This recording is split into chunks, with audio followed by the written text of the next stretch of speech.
पूछना चाहता हूं, बहनों और भाइयों, मैनपुरी जो कभी वीवीआईपी जनपद माना जाता था, लेकिन विकास के कार्य में क्यों पिछड़ गया?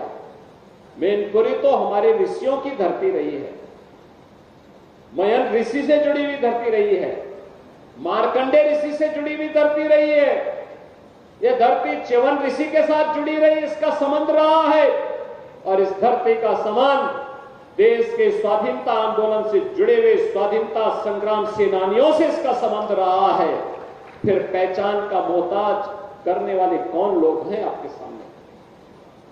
ये वही लोग हैं जिन लोगों ने आपके सामने जो पहचान का संकट खड़ा किया, आपके सामने पहचान का संकट खड़ा किया, प्रदेश के सामने, उनके सामने अपने अस्तित्व का संकट खड़ा किया। इन लोगों ने सामाजिक ताने बाने को छिन्न भिन्न किया, अराजकता और गुंडागिर्दी इनके डीएनए का हिस्सा है और प्रदेश में इनका मॉडल देखना है तो मॉडल इनका विकास का नहीं है। ये लोग विकास का नहीं, विकास के कार्यों में लूट मचाने वाले लोग हैं। आपने इनके कारनामों को देखा होता, इनका कारनामा वही है जो अयोध्या में एक निषाद बेटी के साथ समाजवादी पार्टी के नेता के द्वारा किया गया था। इनके घिनौने कृत्य वही है जो लखनऊ में एक बेटी को कैसे इन लोगों के द्वारा गिराया जाता है, ये इनका चेहरा है।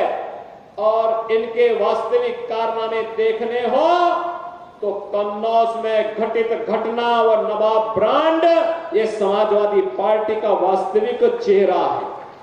बहनों और भाइयों, पहले सामाजिक ताने बाने को इन्होंने छिन्न भिन्न किया, प्रदेश को दंगों की आग में झोंका, विकास के लिए और गरीब कल्याण के लिए जो धनराशि राज्य की लगनी चाहिए थी उसमें लूट खसोट किया, नौजवानों को मिलने वाली नौकरी में डकैतियां डाली गई। आज आप देख रहे होंगे कि कल हम लोग 1000 नौजवानों को सरकारी नियुक्ति पत्र देने जा रहे हैं।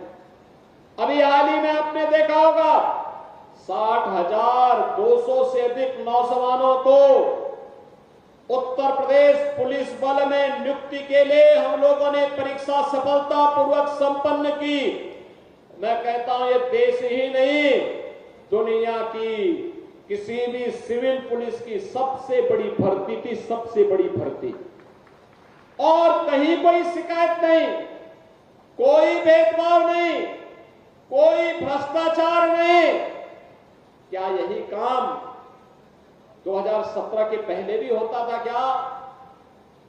2017 के पहले हर नौकरी बिकती थी, उसकी नीलामी होती थी, वसूली में चाचा और भतीजा समान के भागीदार होते थे और बाद में जब ज्यादा वसूली होती थी तो चाचा को धकेल दिया जाता था, भतीजा अकेले ही बैग लेके भाग जाता था। यही दृश्य पूरे प्रदेश का हुआ करता था। विकास के नाम पर भी यही लूट खसोट मची हुई थी, यही लूट पूरे प्रदेश में बची हुई थी। बहनों और भाइयों, इनको मैनपुरी की चिंता नहीं थी, इनको इटावा की चिंता नहीं थी, इनको स्वयं की चिंता थी। इनको प्रदेश की चिंता नहीं थी क्योंकि इनको स्वयं की चिंता थी। और इसीलिए जब उनको लगा कि अब उत्तर प्रदेश सुरक्षित नहीं रहा तो इन लोगों ने तो अपने लिए दुनिया के अलग अलग देशों में द्वीप खरीद लिए होंगे। लेकिन बहनों और भाइयों, हमें और आपको तो इसी प्रदेश में रहना है, हमें और आपको इसी प्रदेश में रहना है। चाचा की तो नियति ही है हमेशा धक्का खा करके वहीं पड़े रहना। लेकिन बहनों और भाइयों, उत्तर प्रदेश वासियों को धक्का खाने की आदत से अपने आप को हारना पड़ेगा। सम्मान के साथ राष्ट्रवादी मिशन का सिपाही बन करके आगे बढ़ने की हमें आदत डालनी पड़ेगी। और इसी के लिए ये 450 करोड़ रुपए की विकास की परियोजनाओं की सौगात लेकर के आज मैं आपके पास इस मंच के साथ आया हूं।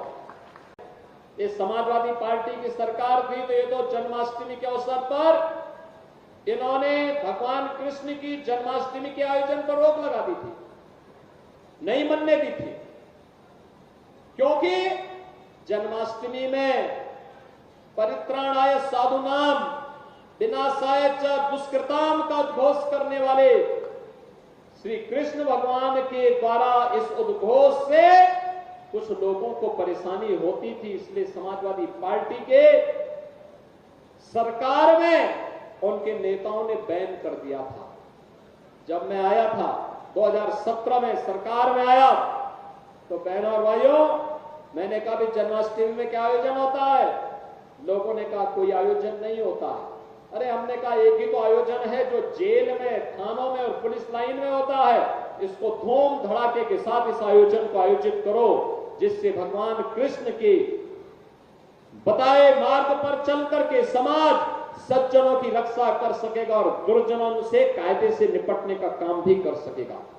और बहनों और भाइयों, आज मुझे बताते हुए प्रसन्नता है, जन्माष्टमी का आयोजन पूरी भव्यता के साथ सभी 1585 थानों में, 75 जनपदों में, सभी जेलों में और निजी आयोजन के अवसर पर भी हर गांव, हर शहर में कहीं झांकी निकल रही है, कहीं शोभा यात्रा निकल रही है, कहीं डोल यात्रा निकल रही है, पूरी भव्यता के साथ आयोजित हुआ। पर्व और त्योहार का क्या महत्व होता है, यह भारत के अंदर आकर के लोग देखें। भारत की विविधता, भारत के अंदर पर्व और त्योहारों की परंपरा इसका उदाहरण है और यह भारत की पहचान भी है। उस पहचान को बनाए रखने के लिए सरकार के स्तर पर प्रयास हो रहे हैं, नए नए अभियान चल रहे हैं।